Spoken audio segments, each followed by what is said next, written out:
You live in Dandytown with all your favorite dandy characters like Desperate Dan, Percy Payne, Beryl the Peril, Winker Watson, Corky the Cat, Brain Dwayne, and many, many more. You live in Dandytown with all your favorite dandy characters like Desperate Dan, Percy Payne, Beryl the Peril, Winker Watson, Corky the Cat, Brain Dwayne, and many, many more. And today we got first class in Love or Dare. As you enter the classroom, you see that Desperate Dan and Brain Dwayne are already seated, while Beryl the Peril and Winker Watson are waiting for you at the door. The teacher, a stern-looking woman with glasses on, nods at you and gestures for you to take your seat. Indeed. Cuddles and Dimples sat on the chairs, cackles and chuckles. As you take your seat, you notice that Desperate Dan and Brain Dwayne are already chatting away with each other, while Beryl the Peril and Winker Watson are exchanging nervous glances. The teacher clears her throat and begins to lecture on the first lesson of the day, but you find your attention drifting off as you think about the upcoming game of Love or Dare. You Kylie and Lucy love and Wilf and Eddie dare. As you ponder the upcoming Love or Dare game, you notice Kylie and Lucy sitting across from you, their eyes locked onto each other with a smoldering intensity. You can't help but think how much you'd like to be next to them, to feel their warmth and companionship.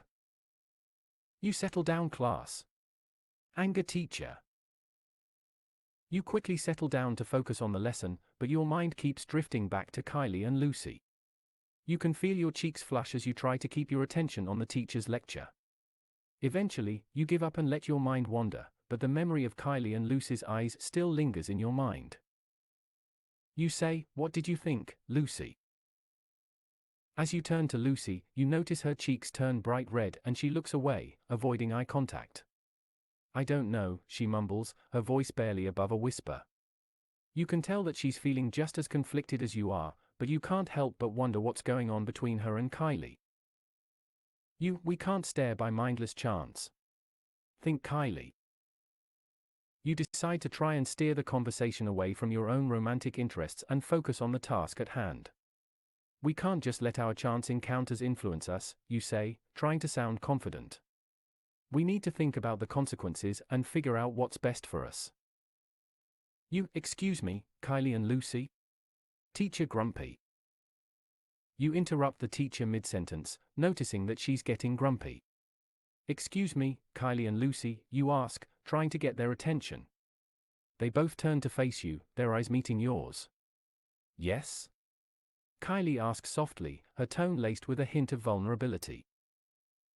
Lucky, Wilf and Eddie think about Dare to classroom into sneak out by Kylie and Lucy's legs. You feel a surge of excitement and nervousness as you realize that you're in the perfect position to observe their interaction. "I was just wondering what you thought about the Love or Dare game," you say, trying to sound casual. "Do you guys have any ideas?" Kylie and Lucy exchange a glance before Lucy speaks up. "I think I have an idea." Luckily, Wilf and Eddie sneak out in the classroom. As you watch from the sidelines, you notice that Wilf and Eddie have snuck out of the classroom and are now sitting in front of Kylie and Lucy. You can hear their whispers and giggles, and you wonder what they're planning. No, but always into this sneaking down his Kylie and Lucy's desk chairs, laughter Eddie.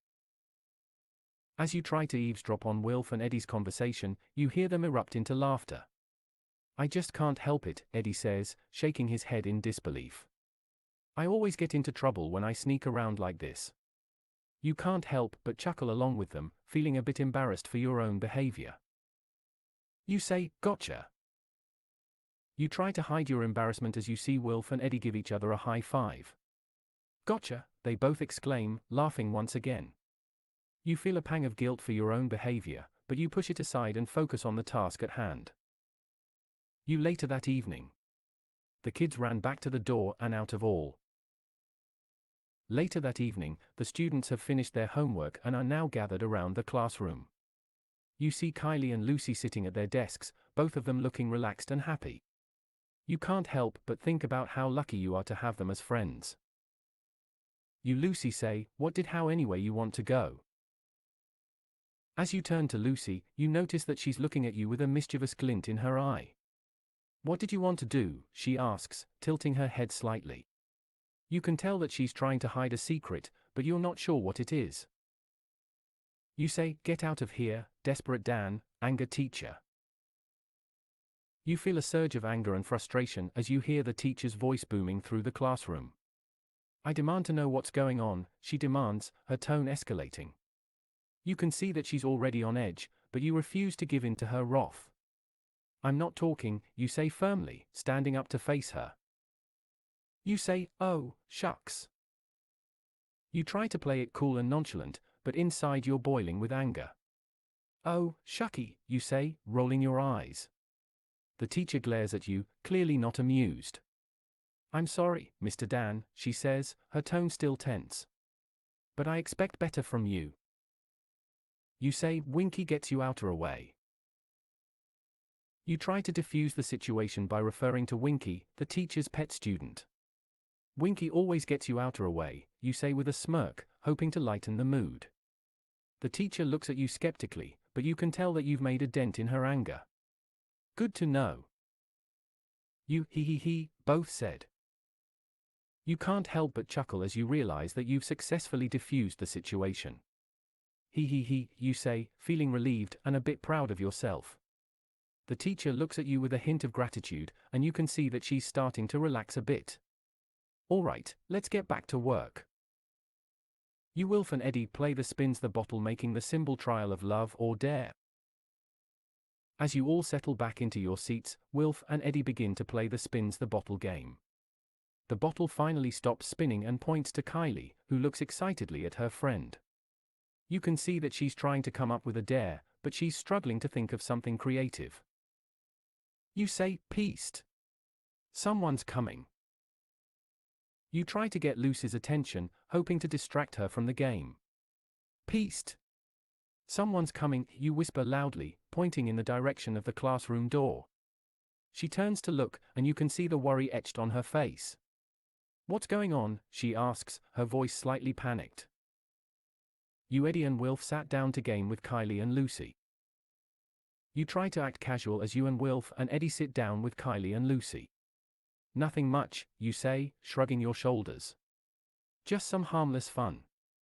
The three of you start playing the spins the bottle, and you can tell that the tension in the room is starting to dissipate. You, "But why?" cried Lucy, "what's his spinning the bottle game?" "But why?" you hear Lucy cry out in frustration. "What's the point of the spins the bottle game?" she asks, looking around at her friends. You can see that she's starting to lose interest in the game and is starting to wonder why she's even here. You, Lucy gasps, "Huh?" Lucy gasps in disbelief as you try to explain the game to her. "Huh?" she repeats, clearly confused. You can see that she's starting to lose interest in the game as well, and you're starting to feel a bit guilty for making her ask questions. "It's just a game," you say, trying to reassure her. You, love, stammer Kyle. As you turn to Kyle, you notice that he's staring at you with a look of longing in his eyes. You can tell that he's been feeling lonely and is hoping that you'll make a move on him. But you quickly shake your head, reminding yourself that you're not interested in that kind of relationship. "Love?" You, Eddie says, "Looks like she's were lucky to me or we kiss." Eddie's comment makes you wince a bit, but you can tell that he's just joking around. "Looks like you're all lucky to me," you say with a chuckle, trying to lighten the mood. Kylie giggles, and you can see that the tension has dissipated completely. You say, "Kyle runs away going home." You turn to Kyle and say, "Kyle, I think you should go home. You're starting to get tired." He looks at you with gratitude, and you can see that he's relieved to have the opportunity to leave. "Thanks, Mr. Dan," he says, giving you a small smile before running out of the classroom. You, "Nonsense, Kyle," said Desperate Dan. You turn to Kyle and say, "Nonsense, Kyle," with a small laugh. "Don't worry about it," you say, trying to reassure him. "He'll be okay." Kylie giggles, and you can tell that the tension has completely dissipated.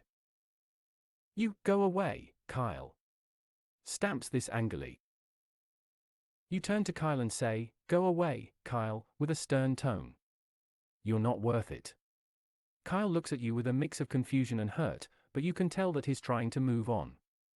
"I'm sorry," he says, before quickly leaving the classroom. You, he, Lucy giggle, you said Kyle ran away he frighted, Kylie. You turn to Lucy and say, he, with a giggle. You said Kyle ran away because he was scared, Kylie. Kylie looks at you with a mix of confusion and embarrassment, clearly not understanding what you mean. You shake your head and say, no, it was just a silly game. You later at night. Wilf and Eddie grabs his punch Kyle away from girls. Later that night, you and Wilf and Eddie are hanging out in the common area of the school. You can hear the sounds of music and laughter coming from the other rooms, but you're all focused on each other. Hey, Kyle, Wilf says, looking at you with a smirk. You say, what the stranger that boy, Kyle. You turn to Kyle and say, what the stranger, Kyle, with a raised eyebrow. Kyle looks at you nervously, clearly unsure of what to say. You can see that he's still feeling a bit hurt from his encounter with you earlier, and you feel a twinge of guilt for making him uncomfortable. I'm sorry if I made you uncomfortable earlier. Do you want to go, boys? Cried Kyle. You turn to Kyle and say, do you want to go, boys, with a mischievous grin. Kyle looks at you with a mix of confusion and excitement, clearly not sure how to respond. You can tell that he's still a bit nervous about the situation, but you're starting to feel guilty for putting him in this position. Oh, yes, Eddie and Wilf guess, it's so much fun. Oh, yes, Eddie and Wilf say in unison, clearly enjoying the idea of going to the boys' room. Kyle looks at you with a mix of fear and excitement, clearly unsure of what to do. You can tell that he's starting to feel overwhelmed and unsure of what's happening. It's okay, Kyle. We will never get Kylie and Lucy next week. Kyle said to himself.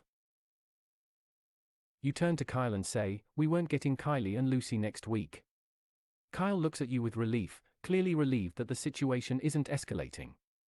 You can tell that he's starting to feel more comfortable around you and that you're starting to become a good friend. I'm glad, Kyle says with a smile. That is that Kylie and Lucy walk to the street at Love. You turn to Kyle and say, that's that, Kylie and Lucy walk to the street. Kyle looks at you with a mix of surprise and confusion, clearly not expecting to see them. You can tell that he's still a bit unsure of what's happening and that he's starting to feel overwhelmed. Let's go get some ice cream. Thanks, Wilf and Eddie, reply Kyle. You turn to Kyle and say, thanks, Wilf and Eddie, with a smile. Kyle nods, clearly grateful for the ice cream. Thanks, Mr. Dan, he says with a small smile. You can tell that he's starting to relax and feel more comfortable around you, and you're glad that you were able to make him feel better. Desperate Dan feeling better at Cactusville. Making that cow pies for supper at night. As you all walk down the street, you can feel the cool night air on your skin and the sound of the city around you. Kyle looks at you with a mix of excitement and nervousness, clearly enjoying the moment. You can tell that he's starting to feel more at ease and that you're starting to become a good friend. Hey, Kyle. You say, here's your cow pie. Here's your cow pie, you say to Kyle with a smile. He looks at you with a mix of surprise and gratitude, clearly happy to receive the treat. You can tell that he's starting to feel more comfortable around you and that you're starting to become a good friend. Thanks, Mr. Dan, he says with a small smile. Soon. Lucy and Kylie gather was have much to lean is ought to do next. Soon, Lucy and Kylie gather around you, and you can sense that they have a lot to talk about. You can tell that they're excited about something, but you're not sure what it is. You smile at them and say, so, what's up,